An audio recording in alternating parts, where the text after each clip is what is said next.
వీలైనంత వరకు దాన్ని ఏంటి హింస అంటే ఏంటి, ఎలాంటి హింసలు వస్తాయి, విశ్వాసులకి ఎలాంటి హింసలు వస్తాయి, క్రైస్తవులకి ఎలాంటి హింసలు వస్తాయి అనే విషయాన్ని మనం చూసుకునేదానికి ప్రయత్నం చేద్దాం. చదువుదాం ఒకసారి 8వ వచనం కాడ నుంచి చదువుదాం.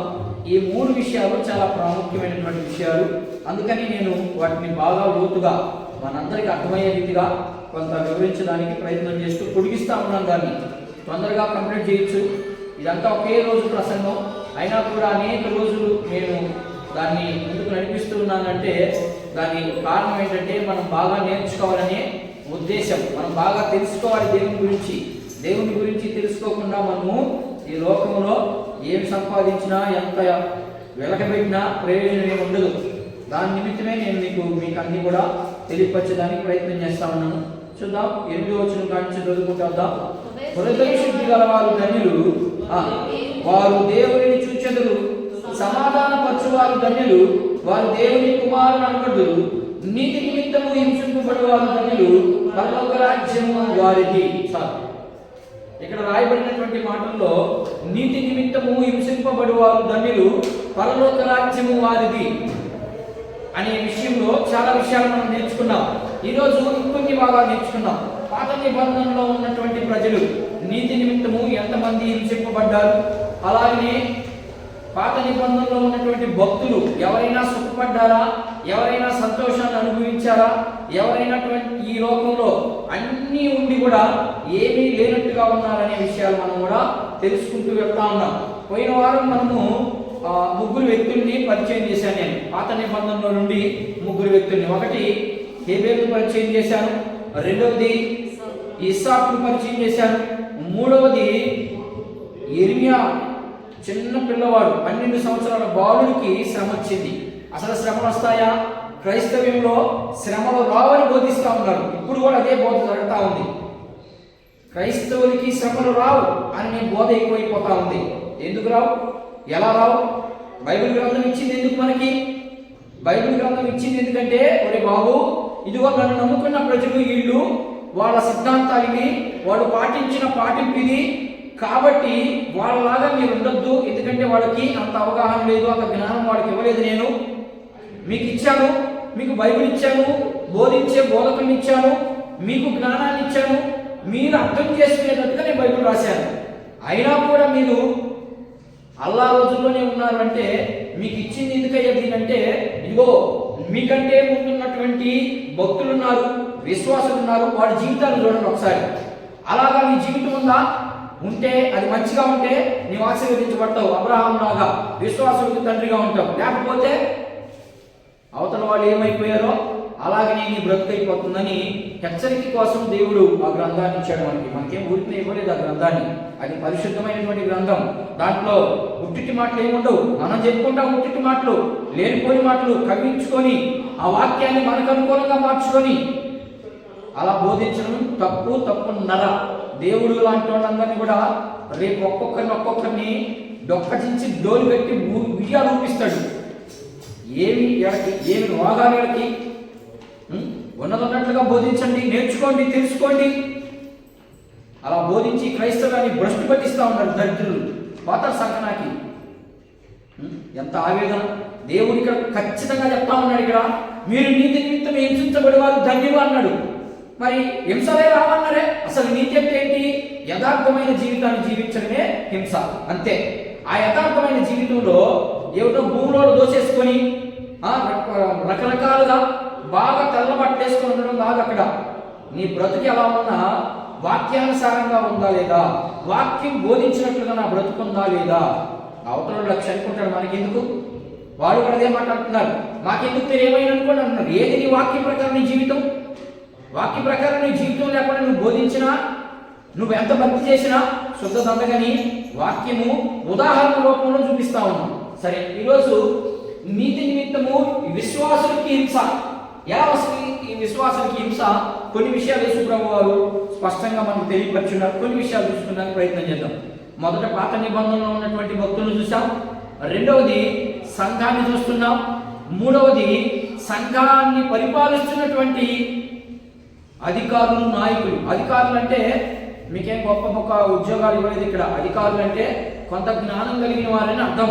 వాళ్ళు కూడా అర్థం చేసుకోకుండా దేవుణ్ణి విడిచిపెట్టేస్తా ఉన్నారు. చూద్దాం ఒకసారి యేసు ప్రభు ఏమంటున్నారు. విశ్వాసులకి నీతి నిమిత్తం యథార్థంగా ఉన్నటువంటి వారికి హింసలు తప్పవు అని యేసు ప్రభువే స్వయంగా బోధిస్తూ ఉన్నాడు. ఒరే బాబు, నేను వెళ్ళిపోతున్నాను, మీకు హింసలు రావు, మీకు అంతా సుఖమే వస్తుందని చెప్పాడు యేసు ప్రభు. ఎక్కడన్నా ఎక్కడ చెప్పలేదు. చెప్పనప్పుడు మీకు ఎక్కడ సుఖం? అలాగని అందరినీ అందరినీ కూడా హింసలకు గురి చేయడు. హింసింపబడి వారు మాత్రమే ధన్యులు. ఇక్కడ అంటే హింస లేని వాడికి ధన్యత లేదు.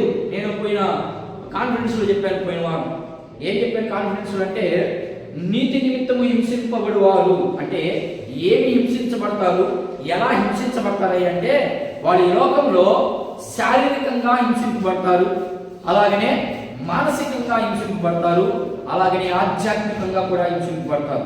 ఆ మూడు విషయాలు మీకు నేను ఈరోజు పరిచయం చేసడానికి ప్రయత్నం చేస్తాను.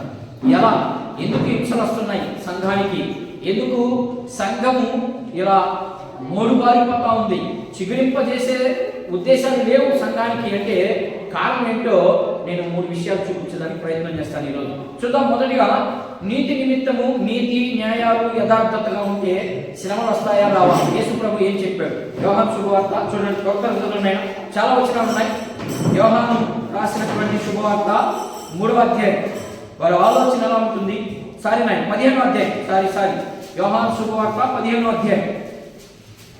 దీంట్లో 2 రకాల విశ్వాసులు చూద్దాం. ఆ 2 రకాల విశ్వాసులు ఎలా ఉంటారు? క్రైస్తవులు కూడా 2 రకాలు చూద్దాం. యోహాను సువార్త 15వ అధ్యాయం 20-21 చదువు. దాసుడు మన యజమానుని కంటే గొప్పవాడు కాడని నేను నీతో చెప్పిన మాట జ్ఞాపకం చేసుకొనుడి. ఏం చెప్తున్నాడు ఇక్కడ? ఏం చెప్పాడు ఆయన? జాగ్రత్తగా అసలు చూడండి. ఇక్కడ దాసుడు యజమానుడి కంటే గొప్పవాడు కాడు. ఆగా అక్కడ అంటే అర్థం ఏంటి? దాసుడు అనే పదానికి అర్థం ఏంటి? పనోడు అని అర్థం. మనం పనోడమే. ఇప్పుడు యజమానుడి కంటే గొప్పవాడు మనము. మరి చాలా మంది చెప్తున్నారే, యేసు ప్రభు కంటే గొప్ప కార్యాలు చేస్తారు. మీరు ఎక్కడ చేస్తారు? మీ మొహం మీకుంటే కదా ఆత్మ చేయడానికి. ఆత్మ ఉంటే కదా. ఇక్కడ అదే క్లియర్గా చెప్తున్నాడు. ఇక్కడ ఏమని? దాసుడు యజమానుడి కంటే ఎట్లా గొప్పవాడు అవుతాడు? అవ్వాలంటే దానికి ఎన్ని క్వాంటిటీస్ ఉండాలి? చాలా క్వాంటిటీస్ ఉండాలి. ఏ మనలో క్వాంటిటీస్ లేకుండానే మనం ఎలా చేయగలం? అదే చెప్తున్నాడు ఇక్కడ. దాసుడు యజమానుడి కంటే గొప్పవాడు కానేరుడు.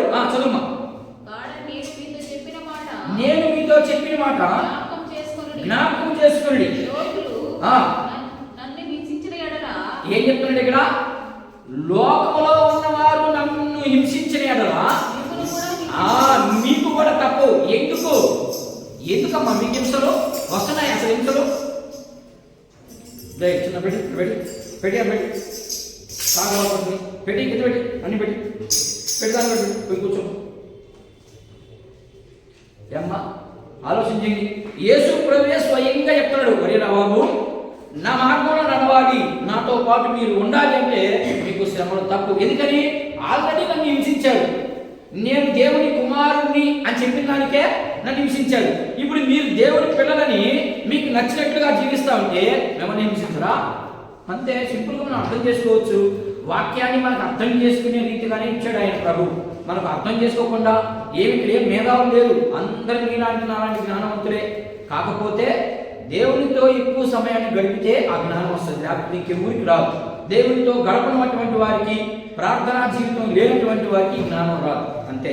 ఇప్పుడు మనం వచ్చే నిన్న శుక్రవారం నుంచే ఇంకొక ప్రత్యేకమైన పుస్తకాన్ని, దేనికి ఏ యోగ్యత లేనటువంటి ఒక వ్యక్తిని పరిచయం చేసి ఆయనలో ఉన్నటువంటి గుణాలేంటి, మరి చదువుకొని డిగ్రీని తీసుకొని అన్నీ సంపాదించుకున్నటువంటి మన పరిస్థితి ఏంటి, దేవుడు మనం వాడుకుంటాడా అని నిరుత్సాహంతో ఉన్నారేమో.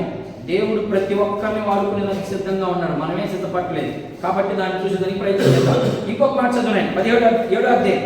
అలాగే చూడు, యోహాను సువార్త 7వ అధ్యాయం 7వ వచనం త్వరగానండి. ఏం చెప్తుంది? లోకము మిమ్మల్ని ద్వేషింపనేరదు కానీ. అంతే. ఎందుకు మిమ్మల్ని ద్వేషిస్తాయి? లోకము మిమ్మల్ని ద్వేషించడానికి, లేకపోతే మీ మీద జ్ఞానం మోపడానికి దానికి హక్కు లేదు. కానీ మీరు చేసే పనుల వల్ల, అదే క్రియ, దాని క్రియల వల్ల మీకు ఎగతాళి చేస్తుంది సంఘం. సంఘం కాదు, లోకమంతా సంఘాన్ని ఎగతాళి ఎందుకు చేస్తుందంటే మన క్రియలు సరిగా ఉండాలి. మన క్రియలు సరిగా లేకుండా మనం ఎగతాళి చేయకుండా ఎవరుంటారు? మనమేమో ఏదేమో ఓని భక్తులాగా చేస్తే బయటికి పోతే మన ఇష్టం వచ్చినట్లుగా ప్రవర్తిస్తామండి. ఇంకెక్కడ మనకి ఎక్కడ వస్తుంది ఘనత? రాదు. మన నుంచి నేను పదే పదే చెప్తా ఉన్నాను, సంఘంలో ఎవరు తప్పు చేసినా సంఘానికి అంటుకుంటుంది. అది పాస్టరమ్మ, విశ్వాసుల, వెల్డర్సా అనవసరం. ఎవరు తప్పు చేసినా ఆ తప్పంతా సంఘానికి చుట్టుకుంటుంది. దయచేసి నా మాట వినండి, ఆ పని చేయబాకండి. అట్లా చుట్టుకొని సంఘం ఈ విధంగా అయిపోయింది. అలా తప్పులు చేసే మన సంఘం దిగజారిపోతా ఉంది. కారణం అంటే మనమే. దానికి మీ అందరూ లెక్క చెప్పాలి. నేను చెప్తాను ఖచ్చితంగా.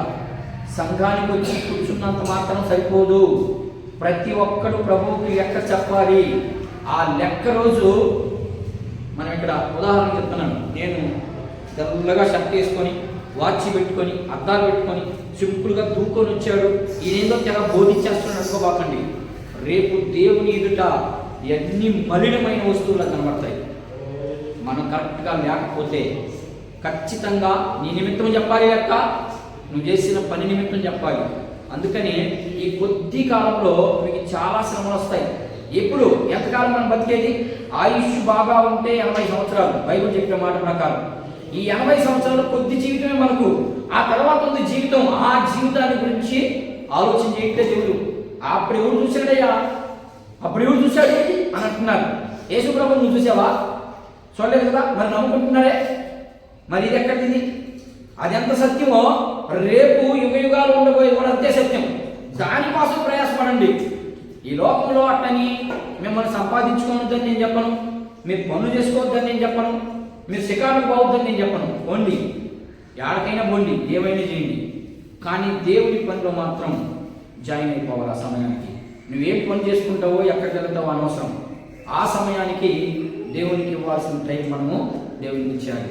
ఆ లెక్క రోజు ఉంటుంది ఒక్కొక్కటి. అందుకని నాకు పాట వచ్చింది, నీకు ఇచ్చిన సమయం, నీకు ఇచ్చిన ధనం, నీకు ఇచ్చిన తలాంతు, ఈ మూడింటిని లెక్క చెప్పాలి. మనిషి ఖచ్చితంగా ఈ మూడింటికి లెక్క చెప్పాలి. మనకు బుద్ధి లేని కన్నికలు తెలుసు, బుద్ధి కలిగిన కన్నికలు కూడా తెలుసు. నేను ఎందుకు సువార్తల్లోకి వెళ్ళట్లేదంటే మీకు అన్నీ తెలుసు. అన్నీ తెలిసి కూడా ఎంతసేపు సువార్తలేనా? ఇంకేం కొర పుస్తకాలు మనకి? యేసు ప్రభువు చేసిన అద్భుతాలేనా?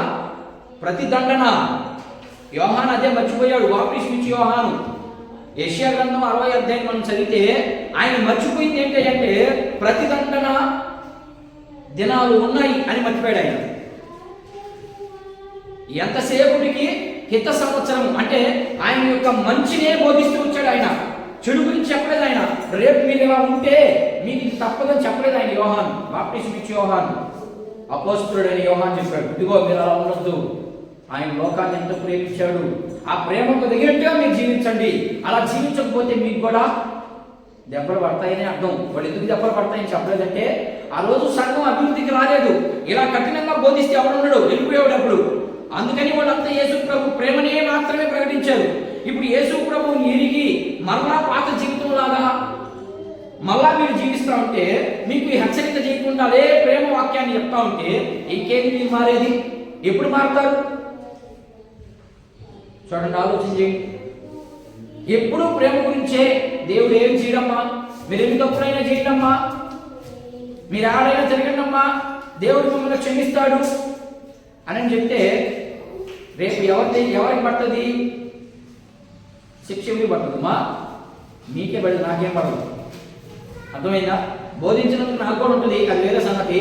ఎందుకంటే మేము సేవకులం కదా, మిమ్మల్ని ఎంతసేపు మేము ప్రోత్సహించాలి, కఠినంగా వాక్యం చెప్పకూడదు. అలా చెప్తే మీరు రాదు, సంఘానికి రాదు. సంఘానికి రాదు, సంఘంలో ఏం పట్టించుకోరు. మాకేం అవసరం లేదు, పోతాం వస్తాం.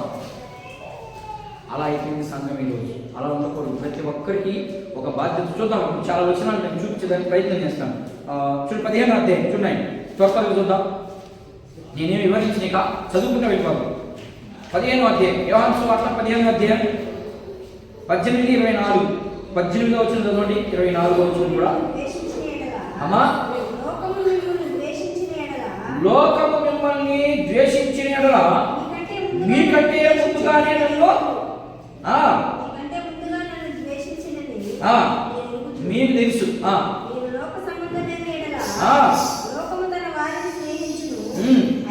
అయితే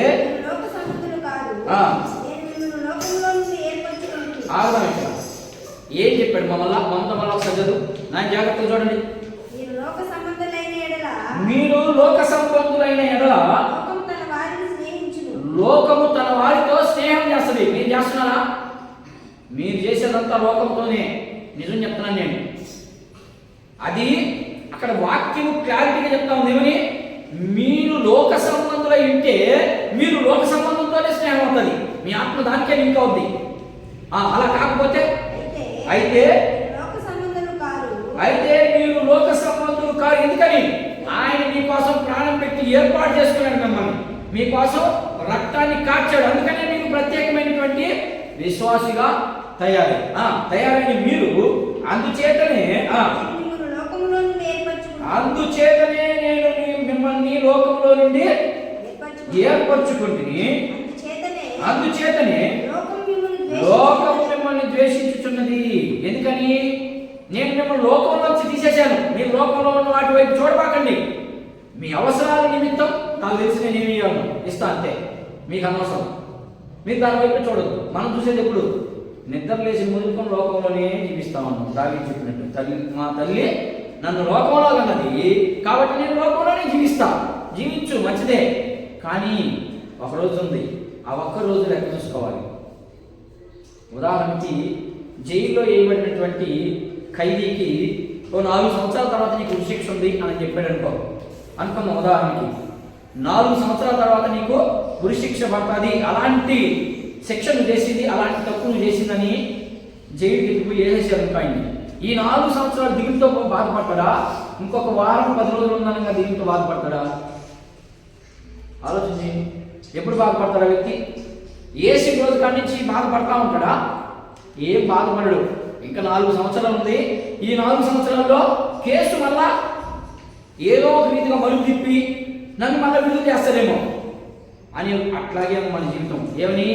మనకి యేసు ప్రభు వచ్చే సమయానికి ప్రభువా నన్ను క్షమించిన ఆయన, నేనేదో దూసిపోయింది పాసిపోయింది అని చెప్పేసి తప్పించేసుకుందాం అనుకుంటారేమో. లేదు, దేవుడు అలాంటి వ్యక్తి కాదు. నువ్వు దేహంతో జరిగించిన మంచి కార్యమైనను సరే, చెడ్డ కార్యమైనను సరే అవి లెక్కలోకి వస్తుందని చెప్తా ఉన్నాడు. దేహంతో అంటే నీ ప్రాణం ఉన్నంగా నువ్వు యేసు ప్రభువును నమ్ముకున్న కాడ నుంచి ప్రారంభం. నమ్ముకోగలిగే అవి వేరే.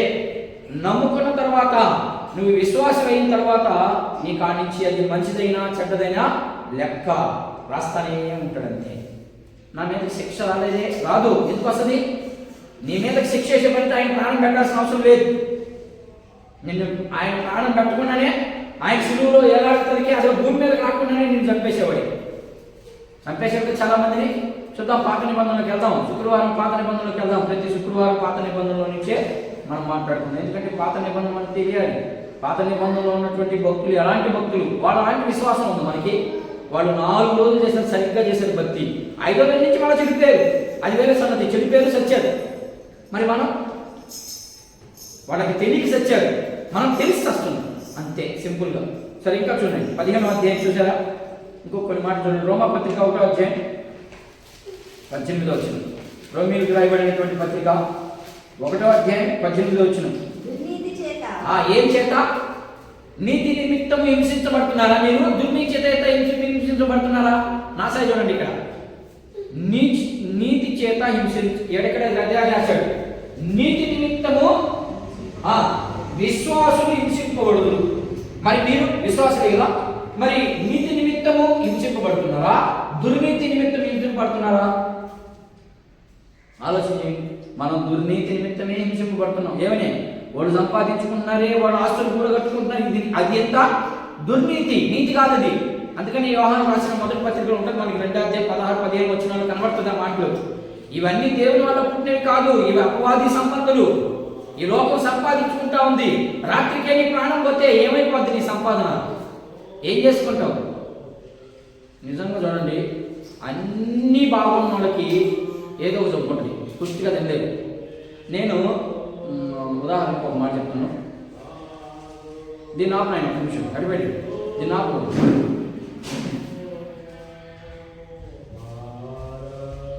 అక్కడి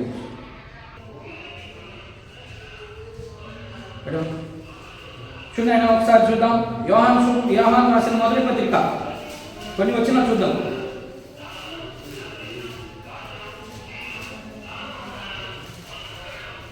యోహాను రాసినటువంటి మొదటి పత్రిక 2వ అధ్యాయం 16వ వచనం. అనగా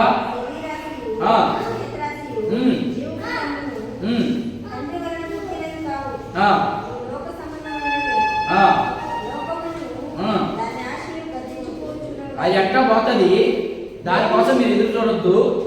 మరి ఎవరి కోసం ఎదురు చూడమంటాను అర్థం? అవి ఎట్లా పోతాయి అంటే అర్థం ఏంటి? నేను ఒక్కనే నిలబడేది కాబట్టి మీరు నా వైపుకు నిలబడండి అని ఇక్కడ మాకు 3వ అధ్యాయం ఉన్నాయి. 3వ అధ్యాయం 12వ వచనం. త్వరగా ముగిచేద్దాం, సమర్ కోసం ఉప్పు పోసేస్తా ఉంది. మనము ఎవరై ఉండకూడదంట. కయ్యూను ఏం చేశాడు? దురాలోచన చేశాడు. మనసులో దురాలోచన. దేవుడికి ఎందుకు ఇయ్యాలి? నేను కుచ్చుమిని ఇస్తే తీసుకుంటాడు కదా, కుడిపినేటి ఇచ్చి తీసుకుంటాడు కదా అనుకున్నాడు, తెచ్చాడు, ఇచ్చాడు. అందుకనే వాడిని సపరేట్గా పెట్టాడు దేవుడు. పెట్టాడా? పెట్టాడు. మంచోడు. ఏ దేవుడికి ఏమైనా జరిగిందా? మంచి ఇచ్చాడు కదా, పాపం శ్రేష్టమైన ఇచ్చాడు కదా. ఆయన ఏమైనా సుఖపడ్డా? రాళ్ళతో కొట్టి చంపబడి, ఇంటికి కూడా బాలేదు పాపం. మరి మనకి ఎందుకు రావు? మనకి ఎలాంటి శ్రమలు వస్తాయో మీకు ఉదాహరణ కొన్ని విషయాలు చూపించాను. ఇప్పుడు మనకు విశ్వాసకి ఎలాంటి హింసలు వస్తాయో 2-3 విషయాలు చెప్పి నేను ముగించడానికి ప్రయత్నం చేస్తాను. అసలు క్రైస్తవులు హింసల కోసం ఎదురు చూడాలని చెప్తుంది బయట. అసలు అటు చెప్తారు ఎవరన్న వాక్యం? క్రైస్తవులు హింసల కోసం వచ్చి మరి మేము చూడాలి, మాకు ఊళ్ళో లేవా, లోకంలో లేవా హింసలు? మీ కాడికి వచ్చి హింసలు పడాలన్నా అని అంటారా? అదే అంటారు మీరు. చూద్దాం విశ్వాసకి ఎలాంటి కష్టాలు వస్తాయి చూద్దాం. మొదటిగా మనకు రానివలసినవి రాని. మనకు రావాలి ఏమన్నా? ఎక్కడి నుంచి రావాలా? దేవుని దగ్గర నుంచి రావాలా, లేకపోతే మనుషుల దగ్గర నుంచి రావాలా? అవి రాని. ఉదాహరణకి ఒక చిన్న పెట్ట కథ కూడా చెప్తాను. రాజుల మొదటి గ్రంథం తీయండి ఒకసారి, 13వ అధ్యాయం. అక్కడ ఒక చిన్న చూడు, సేవకులే. రాజుల మొదటి గ్రంథము 13వ అధ్యాయము చూడండి ఒకసారి.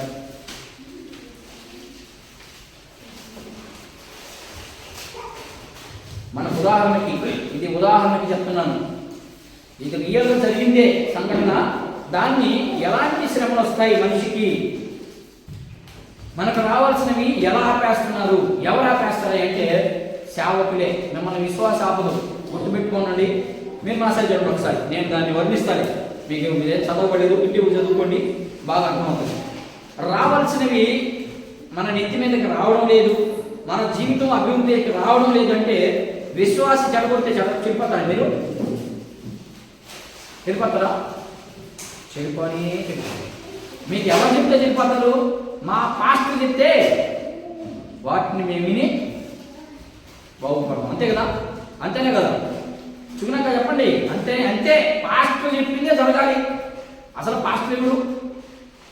పాస్టర్ ఏమో దేవుడా? వాక్యం ఉన్నదన్నట్టు చెప్తున్నాడా? చూద్దాం అది ఎలా ఏంటి అనేది చూద్దాం. ఒక పాస్టరు ఎలా చెడగొడతాడు దీవెనలు అనే విషయాన్ని నేను చూపించడానికి మీకు 13వ అధ్యాయాన్ని తీశాను. ఇక్కడ ఏం జరిగిందంటే సంఘటన మీరు ఇంటికి చదవండి.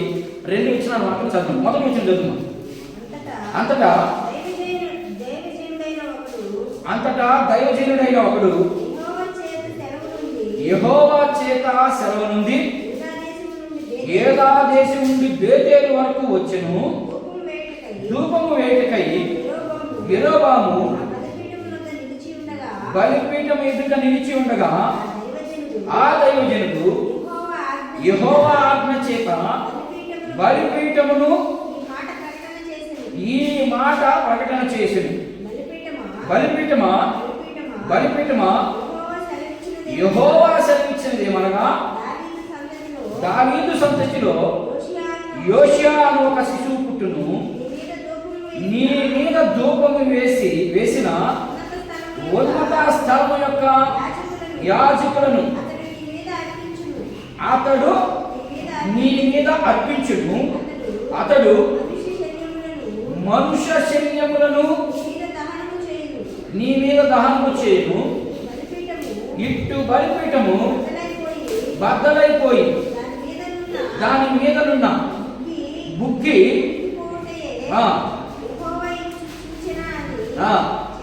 చెప్పి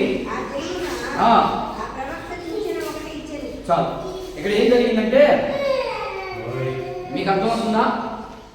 ఇక్కడ ఏం జరిగిందంటే దేవుడు ఆజ్ఞ ఇచ్చాడు. ఎవరికి? దైవజనుడికి ఒకరికి. ఏమని ఇచ్చాడంటే ఆ రోజు ఏం జరుగుతుందంటే ఎవరున్నప్పుడు అక్కడ రాజు ఎవరు పరిపాలన చేస్తున్నారు? అక్కడ ఆ రాజు చదువు మళ్ళీ ఒకసారి చదువు. ఎవరు ఆ రాజు?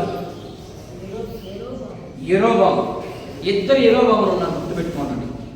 ఇద్దరు యెరోబాములు ఉన్నారు. మొదటి యెరోబాము ఒకడు, రెండవ యెరోబాము ఒకడు. ఇది రెండవ యెరోబాము కాలంలో జరిగినటువంటి సంఘటన. ఏం జరుగుతా ఉంది అంటే ఆ రోజు మామూలుగా పులిపీట ఉంది కదా, పులిపీట మీద అంటే ఆవరణము, పరిశుద్ధ స్థలము, అతి పరిశుద్ధ స్థలం. అతి పరిశుద్ధ స్థలంలోకి పోయి ధూపము వేయటకు యెరోబాము ఏం చేశాడంటే అంటే దేవుని సిద్ధాంతాలన్నీ పడగొట్టి వీళ్ళు కొత్తగా తయారు చేసుకున్నారు, విగ్రహాన్ని తయారు చేసుకున్నారు, లేకపోతే ఇంకోటి తయారు చేసుకున్నాం. అక్కడ పోయి వీళ్ళు ఏం చేస్తున్నారు? ధూపం వేయడానికి వెళ్ళారు. వెళ్ళేటప్పుడు దేవుడు చూశాడు. చూసి యెరోబాము చేసే పనులన్నింటినీ ఆపేదానికి ఆల్రెడీ అక్కడ ధూపం వేస్తున్నాడు ఒక ఆయన. అర్థమైందా? ఇప్పుడు ఉదాహరణకి మీకు చెప్పేదానికి, మన ఊరు కంటే పక్క ఊరిలో ఒక సేవకుడు ఉన్నాడు, ఈ ఊరిలో ఒక సేవకుడు ఉన్నాడు. ఇప్పుడు నేరుగా పక్క ఊరికి పోయి అక్కడ ఉన్న సేవకుడు చెప్పాడు ఏమని, ఇదిగో పలాని ప్రాంతంలో ధూపం వేస్తా ఉన్నాడు సేవకుడు, అది ధూపం నాకు ఇంపైన ధూపం కాదు, కాబట్టి నువ్వు పోయి ఆ బలిపీఠాన్ని ఏం చేయాలా? బద్దలు చేసి వచ్చి అన్నాడు. చెప్తాడు అసలు దేవుడు? చెప్పినాడా లేదా? ఇప్పుడు చెప్పాడే లేదా? మరి మీరు అందరినీ ఒకే ఘాటిని కట్టేస్తున్నారే, ఆ పాస్టర్ ఈ పాస్టర్ ఘాటిని కట్టేస్తున్నారు లేదా? తప్పు చేసిన వాడిని ఒకటిగానే చూస్తున్నారు, తప్పు చేయని కూడా ఒకటిగానే చూస్తున్నారు. అందుకని ఇక్కడ చాలా జాగ్రత్తగా ఉండి మనకు రానివ్వవలసినటువంటి ఎలా రానివ్వడు అంటే సేవకుని ద్వారానే రానివ్వడు అనే విషయాన్ని మీకు చూపించడానికి ప్రయత్నం చేస్తాను. అయితే పక్కూరికి పోయాడు, నేరుగా పోయి అక్కడికి పోయి ఆ బలిపీఠము బద్దలు చేసి వచ్చి అన్నాడు. సరే నేరుగా బయలుదేరాడు. ఆయన చెప్పాడు, అక్కడ యెహోవా చెప్పాడు. ఆయన ఏం చెప్పాడంటే అక్కడ ఉన్నటువంటి సేవకుడికి, నువ్వు పో బద్దలు చేసి మంచి నీళ్ళు కూడా నాకూడదు, ఎవరింట భోజనం కూడా చేయకూడదు చెప్పాడా? మీరు చదవండి దాన్ని, ఇంకా కిందకి పోతే ఆ అధ్యాయం అంతా చదవండి, మీకు క్లియర్గా అర్థమవుతుంది. సరే ప్రభు అని చెప్పాడు. నేరుగా బయలుదేరి వచ్చాడు, బద్దలు చేసాడు. ఇక్కడ ఏం చేశాడు? బలిపీఠాన్ని బద్దలు చేసేసాడు. తిరిగి కొంత దూరం ప్రయాణం జరిగిన తర్వాత అక్కడికి ఇంకొక దైవసేవకుడు వచ్చాడు. మళ్ళా ఈడెవడు? అక్కడికి ఇంకొక దైవసేవకుడు. అంటే ఇప్పుడు ఎంతమంది దైవసేవకులు లేరు? ముగ్గురే. ఆల్రెడీ ఇక్కడ ధూపం వేస్తున్న వ్యక్తిని కోల్దోసేవాడు వేశాడు.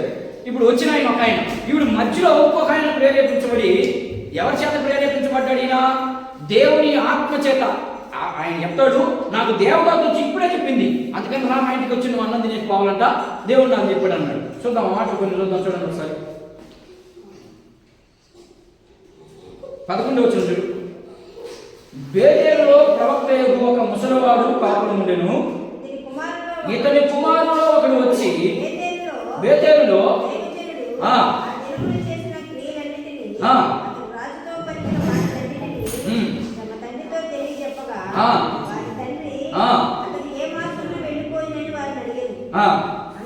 అంతటా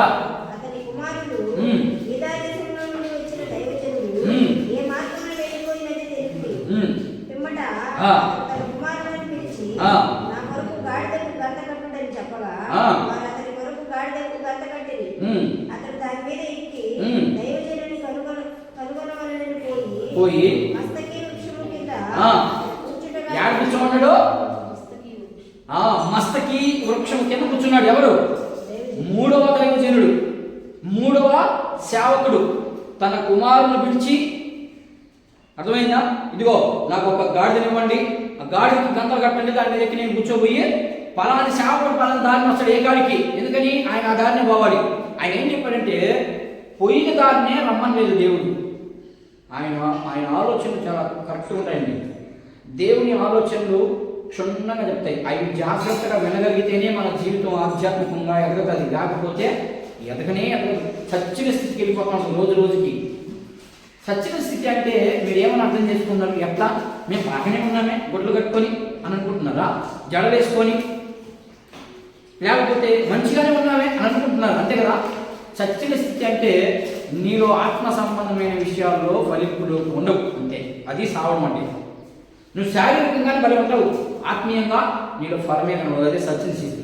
అయితే ఇప్పుడు అదే దారిన ప్రయాణం చేస్తాడు అని చెప్పాడు ఆయన. ఎవరికి? ఇప్పుడు అదే కదా అయిపోయింది. ఆయన ఏ దారి పోతాడో కనుగొనండి అన్నాడు. కనుగొనమన్నాడా? కనుగొనమన్నాడు. ఏ దారి వెళ్ళాడు ఆయన? ఒక మార్గం గుండా వెళ్తా ఉన్నాడు. ఆ మార్గాన్ని కనుగొని అక్కడ పోయి అక్కడ కూర్చున్నాడు ఆయన. మస్తకి వృక్షం కింద కూర్చున్నాడు. ఆ వృక్షం కింద కూర్చొని ఎదురు చూస్తా ఉన్నాడు ఆయన కోసం. ఎవరి కోసం? బలిపీఠాన్ని బద్దలుకున్నటువంటి సేవకుల కోసం. చదువు.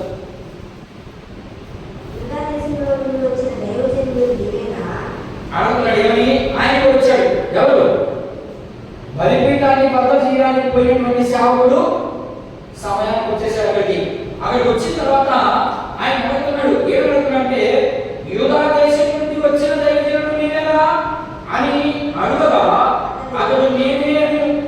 అప్పుడు అతడు నా ఇంటికి వచ్చి భోజనం చేయమనగా అతడు నేను నీతో కూడా మరలి రాజ్యాలన్నింటినీ నీ ఇంట ప్రవేశించమని మరియు నీతో కలిసి ఈ స్థలమందు అన్నపానములు పుచ్చుకొనను. నా చదువు.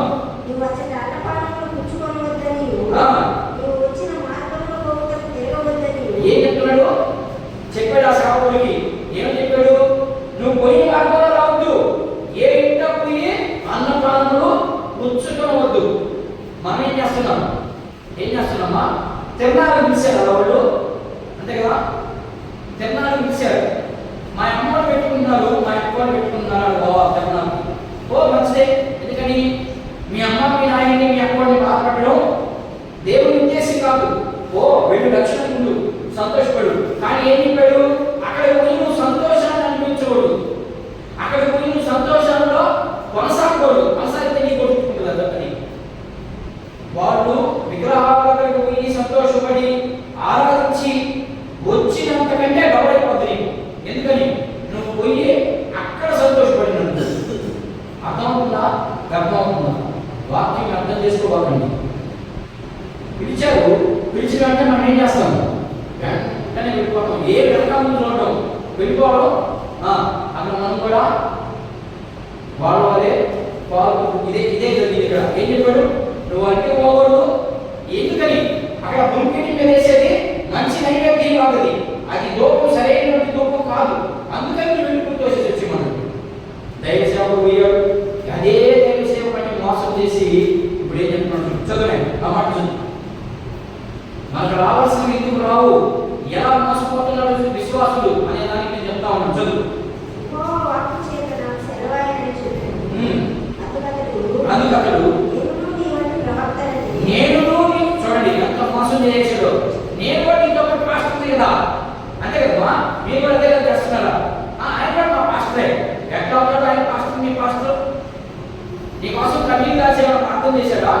రేపు రోజు 4 గంటల నుంచి 5 గంటల దాకా ఎప్పుడైనా ప్రార్థన చేశాడా? మరి ఎట్లా అవుతాడు నీ పాస్టర్? ఆయన గుర్తుపెట్టుకోండి విశ్వాసులారా, ఎవరెవరు నా కోసం ప్రత్యేకిస్తున్నారు, ఎవరెవరు నాకు ప్రయోజనం కోసం ప్రోత్సహించే రీతిగా ఉన్నారు, వాళ్ళకే నువ్వు స్థానం కొట్టాలి, వాళ్ళని నువ్వు గౌరవించాలి. అందరూ పాస్టరే. నేను కూడా పాస్టరే కదా, ఈ విషయం నేను కూడా పాస్టరే కదా. చదువు. మరియు దేవదూత ఒకడు యెహోవా చేత సెలవు పొంది అన్నపానములు పుచ్చుకొనుటకై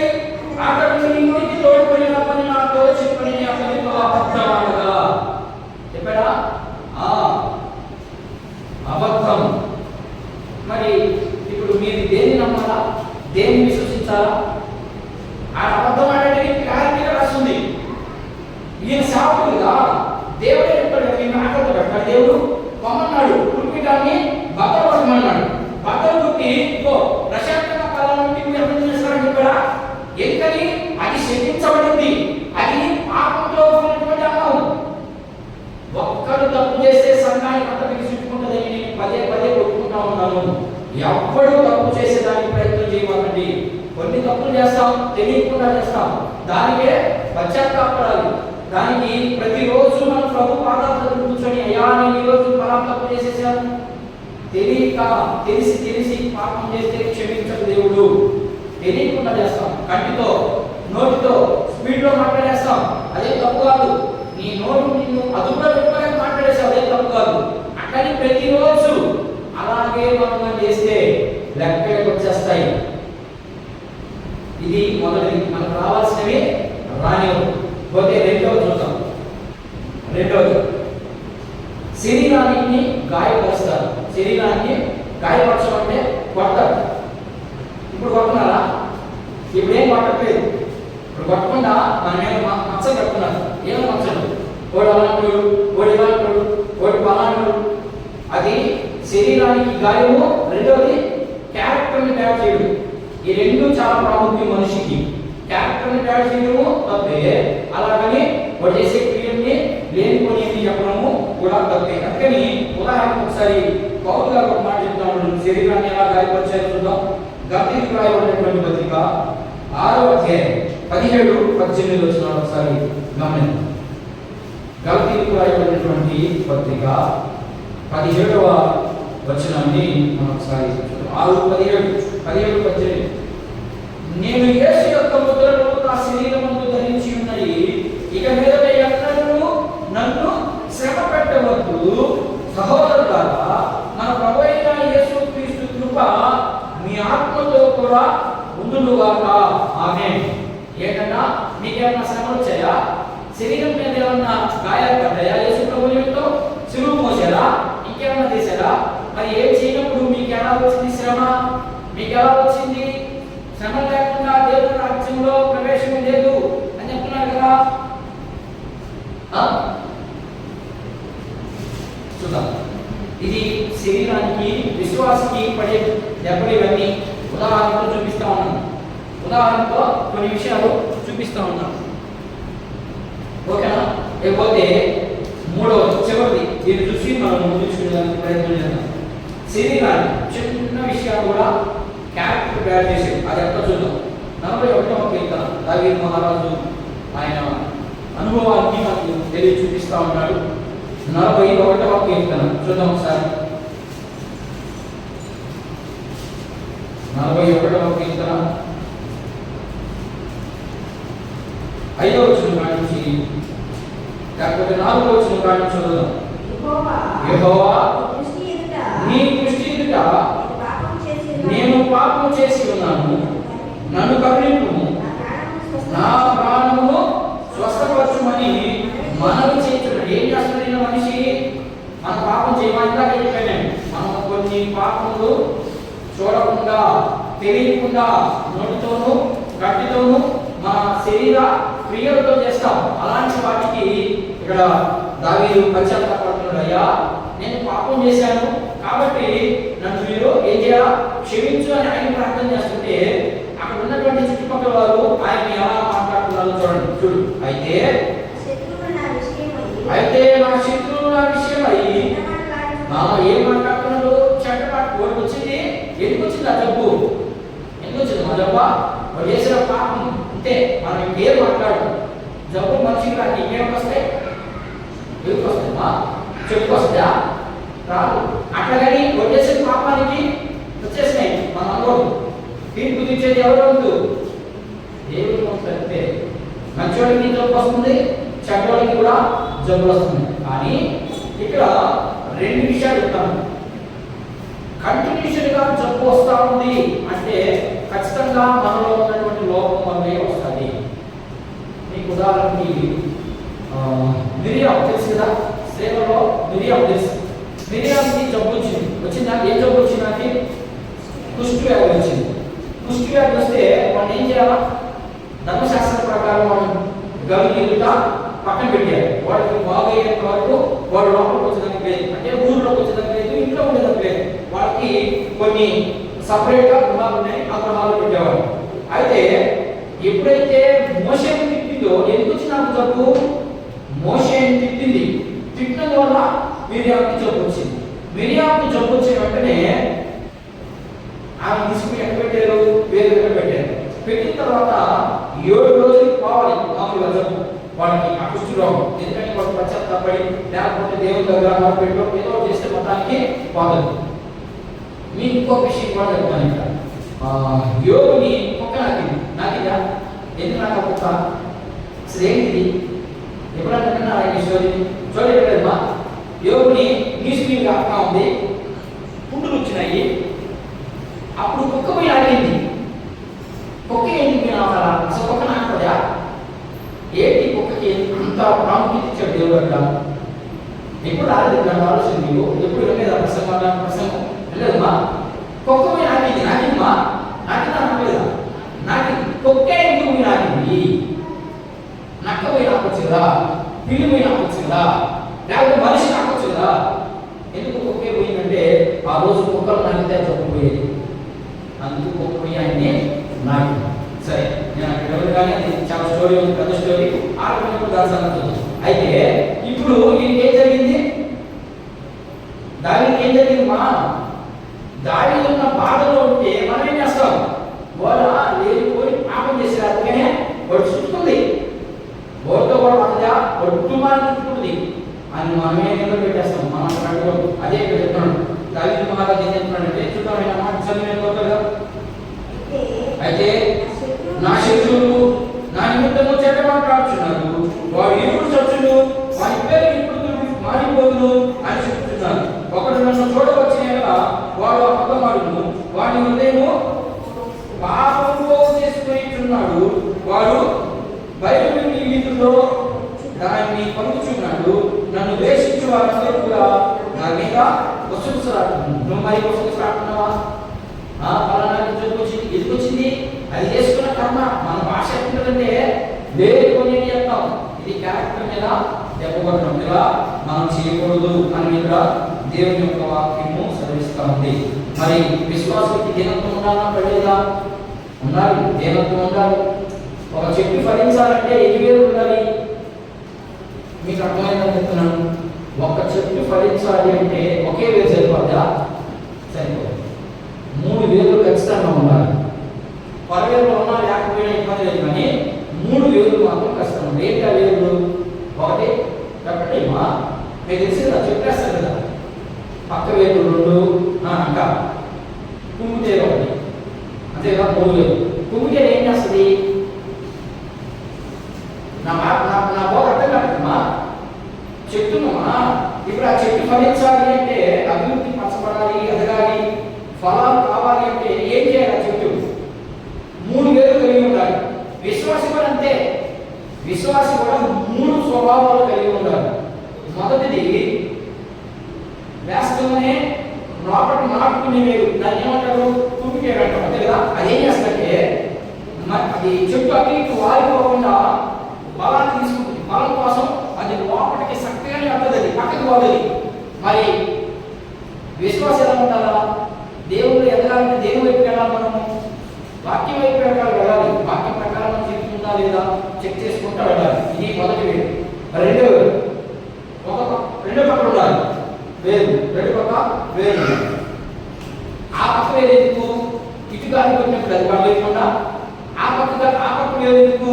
ఆ పక్క గాలి వచ్చినప్పుడు ఈ పక్క పడకుండా బలాన్ని కోసం, నిలబడే దానికోసం ఉండాలి. అలాగే ఒక క్రైస్తవుడికి ఉండవలసినటువంటి 3 ఆధిక్యతలు అవి మనం చదువుకున్న మత్తయి సువార్తలో. 1 దీనత్వం, ఇంకా 2 సాత్వికం, 3 దీనత్వం దేనికి సాదృశ్యం? తగ్గింపు స్వభావానికి. సాత్వికము వినాలంతా అదే మీరు విన్నదాన్ని గ్రహించుకోవాలి, అప్పుడే మీకు ఆటోమేటిక్గా సాత్వికం వచ్చేస్తుంది. ఇకపోతే 4వది దుఃఖం వచ్చిందని చర్చికి రాకుండా ఆగిపోవడం, యేసు ప్రభువుని అడగడం, కండిషన్ పెట్టడం, అన్న యేసు ప్రభువుకి నాకు అది ఇస్తే నేను వస్తా చర్చికి, లేకపోతే నేను నువ్వు రాకూడదు బాబు, నువ్వు రాకూడదు మన నష్టమైంది ఏమ్మా. అట్లుందో మన పరిస్థితి. సంఘాల పరిస్థితి ఎట్లుందంటే మాకు దేవత్వం వద్దు, శ్రమ వద్దు, మాకంతా సుఖమే కావాలి. ఎక్కడ సుఖం కావాలి? పరలోకం కూడా సుఖం కావాలి అనుకుంటున్నావు అంటే నువ్వు ఎలాంటి వేరు కలిగి ఉంటావు? నీకు నువ్వే ఆలోచన చేసుకుని ముందుకి కొనసాగుతాం. ప్రార్థన చేసుకుందాం. అందులో చూసుకున్నట్లయితే ప్రార్థన చేసుకుందాం. అందులో తల వచ్చి చూసుకున్నట్లయితే ప్రార్థన